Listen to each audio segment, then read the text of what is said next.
Bottom and top fixtures are similar to hinges in that rollers are installed in them to help with the movement of the door.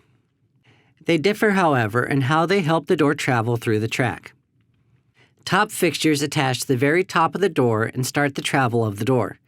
Since they do not connect the top section to any other section, they do not have a hinge portion that would need to bend to allow the door section to move in the track.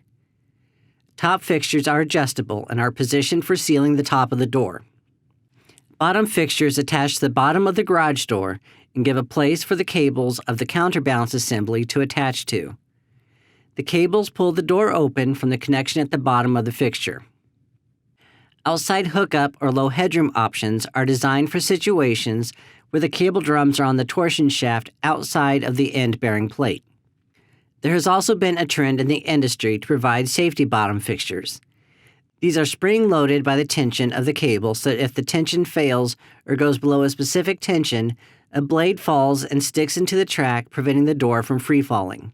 Since the garage doors can weigh between 100 to over 300 pounds, this is a great feature to install to prevent the door from falling and possibly injuring a person or property if the cable were to break. As always, SSC will be here to answer any questions you might have to make sure you order the best combination of products for your next job.